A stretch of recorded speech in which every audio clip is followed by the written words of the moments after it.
Muy buenos días, estudiantes. Bienvenidos a su clase de Ciencias Sociales. Hoy tenemos un nuevo propósito: identificar los focos de inicio del proceso de independencia del Perú. Nuestro tema: las rebeliones indígenas. Bien, mucho se sabe pues de la independencia del Perú. Conocemos justamente, ya que estamos en este mes, también pues celebrando nuestro 199 aniversario, ¿no?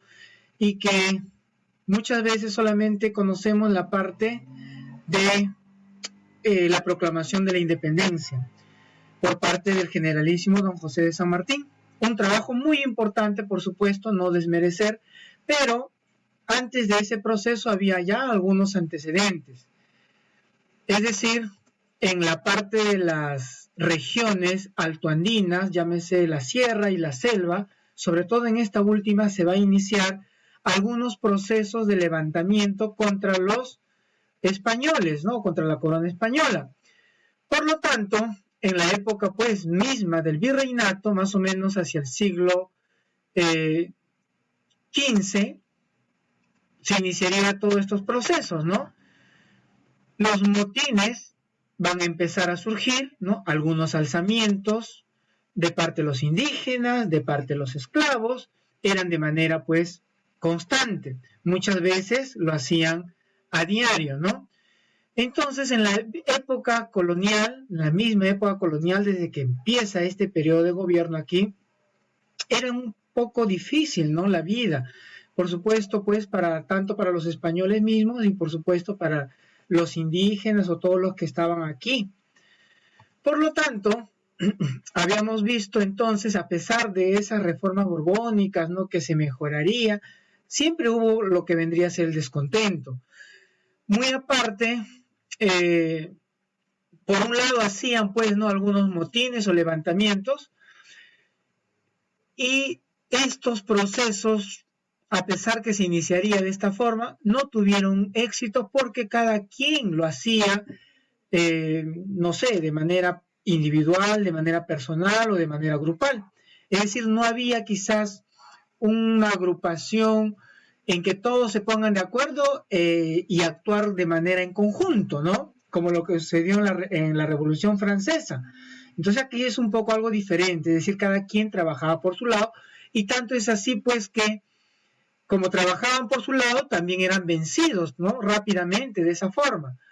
Entonces, otro problema era pues que carecían de recursos y las divisiones que les acabo de mencionar, ¿no? Por eso la rebelión, por ejemplo, de este personaje, que lo vamos a ver más adelante, de Tupac Amaru II, este personaje pues es derrotado, asesinado, ¿no? Juntamente con su familia, para que el pueblo americano escarmiente y evite pues algún levantamiento contra la corona española. Pero bueno, no, este es un legado que sería como ejemplo y que de ahí, ¿no? Muchos personajes también van a continuar. Es decir, el sacrificio de Tupac Amaru no fue en vano, ¿no? Claro que fue derrotado, pero se continuaría justamente estos acontecimientos de levantamientos. Entonces, estos serían algunos factores, ¿no? Que permitieron, por decirlo así, que las luchas, de alguna forma, sean en un inicio, ¿no? Fracasadas, por decirlo así, pero eso no quitaría justamente que mañana y más tarde el levantamiento tuvo pues su oportunidad pues de libertad, ¿no? Y en esta primera etapa, por supuesto, podemos ver que el triunfo era por parte de la colonia aún. Entonces, vamos viendo dónde se iniciarían justamente estos rebeldes, dónde se ubicaban estos rebeldes que era un dolor de cabeza prácticamente para la corona española. Entonces, siglo XV, siglo XVI, como les había mencionado, hubo una especie pues de época de resistencia y de lucha contra el sometimiento español. Y sobre todo, había algunos éxitos ya por regiones, ¿no? Tanto la región amazónica como la región andina.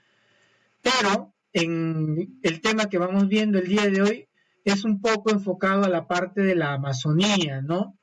Donde se van a organizar justamente pueblos muy, por decirlo así, indígenas que quizás no tenían mucha oportunidad, ¿no? Para poder tener éxito, pero a pesar de todo, con sus carencias, ellos se van a enfrentar, ¿no?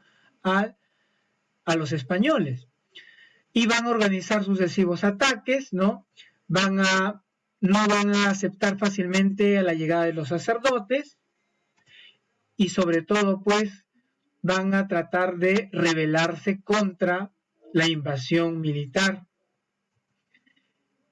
¿Qué pueblos lo van a hacer? En el mismo Marañón, ¿no? En la parte de la selva, donde vamos a ver, por ejemplo, a un cacique aguaruna, ¿no? Llamado Quiruba, quien va a iniciar, ¿no? Una especie de resistencia en esta región.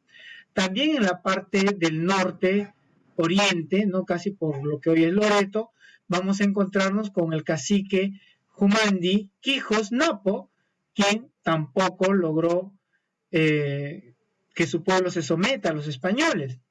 En la región de Lucayali, grandes rebeliones, por ejemplo, por parte de estos pueblos llamados piros. En Madre de Dios, de la misma forma, encontramos al cacique Francisco Chichima, quien, bueno, ¿no? También resistió. Y por último, en la selva central, que esto sí lo vamos a enfocar ya la próxima clase un poco más, porque aquí vamos a encontrar un personaje muy importante, quien va a defender y va a resistir justamente de los colonizadores y sobre todo pues de los sacerdotes, quienes llevaron pues el proceso de evangelización a través pues de la violencia, pero ellos más bien salen expulsando a estos evangelizadores y de esa forma en la parte de la selva central se impidió la llegada del grupo español.